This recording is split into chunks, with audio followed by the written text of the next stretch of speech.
अस्सलाम वालेकुम रहमतुल्लाहि व बरकातुहू। उम्मीद है तमाम अहबाब खैर आफियत से होंगे। आप सोच रहे होंगे कि काफ़ी अरसे बाद मैं आपको नज़र आ रहा हूँ। इसकी कुछ बुनियादी वजूहात हैं।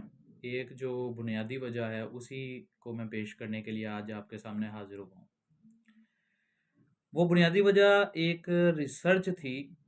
वैसे वो रिसर्च आम अल्फाज में तो बेमाना हो सकती है या आपकी नज़र में बेमाना हो सकती है, लेकिन मेरे लिए वो एक जुनून बनी हुई थी, जिसकी वजह से मैंने काफ़ी ज़्यादा वक़्त जो है ना उसके ऊपर सर्फ़ किया और आज उसको काफ़ी हद हद तक समेटने के बाद आपके सामने हाज़िर हूँ। अब मैं ज़रा उसके बैकग्राउंड की तरफ आपको लेके चलता हूँ। जब मेरे मुताले के इब्तदाई मराहिल थे और मैं मैट्रिक में था, तो उस वक़्त कुछ अपनी जो पुरानी लाइब्रेरी थी उसको छाँटते हुए मुझे एक ये डायरी मिली उसमें से। ये डायरी है। ये बेसिकली मेरे ताया जान की डायरी है और इसके कागज़ आपको देख के अंदाज़ा हो रहा होगा कि ये कितनी पुरानी है। इस डायरी के अंदर एक फैमिली ट्री मेंशन है, जो कि मेरा अपना फैमिली ट्री है। वो मैंने छोटे होते ही देखा हुआ था, लेकिन मैंने सोचा था कि इसके ऊपर कभी ना कभी मैं थोड़ा बहुत रिसर्च करूँगा।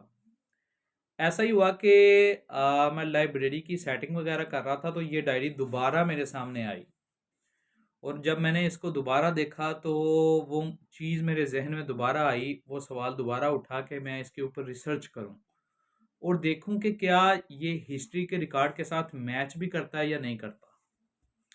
काफ़ी लंबा सफ़र था। वैसे तो तकरीबन 2 साल कह सकते हैं, लेकिन 1 साल जो है ना, जो मैं यूट्यूब या सोशल मीडिया से कट रहा, वो सारे का सारा टाइम मैंने इसी को दिया।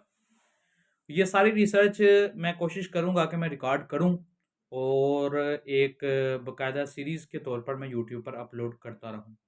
अब मैं साथ में दूसरे टॉपिक्स के ऊपर भी जो है अगेन वीडियोस बनाना शुरू कर दूँगा इंशाल्लाह, क्योंकि काफ़ी ज़्यादा मैसेजेस सवालात के आए हुए हैं जिनको मैंने आंसर करना है और लोग जो है मुसलसल रिमाइंडर पे रिमाइंडर दे रहे हैं। तो मैंने ज़रूरी समझा कि आज आपको ब्रीफिंग दे लूँ इस हवाले से, इसलिए मैं हाज़िर हुआ हूँ। तो ये फैमिली ट्री के ऊपर मैंने तकरीबन 1 साल रिसर्च की। काफ़ी कुछ हकायक मेरे सामने आए।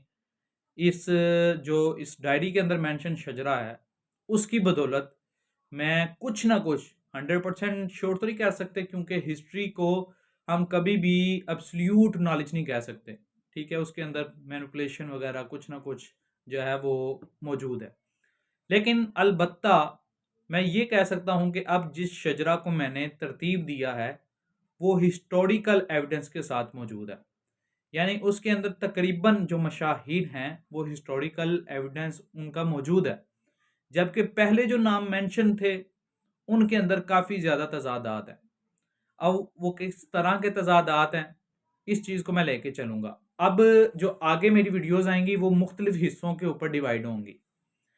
सबसे पहले मैं इस कदीम शजरा के ऊपर तनकीद करूँगा। तनकीद से मुराद तनकीद इस्लाही होगी। ये ऐसा तो नहीं होगा कि जिन्होंने लिखा है वो गलत लिखा है, बल्कि वो तनकीद इस्लाही होगी और इसके अंदर जो मौजूद अगलात हैं मैं उनको मेंशन करूँगा कि किन अगलात की वजह से मेरा ज़हन मज़ीद गहराई की तरफ जाने लगा और मुझे दूसरे काम छोड़कर इसकी तरफ जो है वो देखना पड़ा। फिर दूसरे मरहले में मैं मुख्तलिफ ज़ातों की रिसर्च पेश करूँगा और फिर इसी तरह मरहलावार चलते हुए मैंने जो शजरा तरतीब दिया है हिस्टोरिकल एविडेंस की रोशनी के अंदर, वो भी आपके सामने पेश करूँगा। तो इंशाल्लाह बहुत जल्द मिलते हैं अपनी नेक्स्ट वीडियो के साथ। तब तक के लिए अल्लाह निगहबान।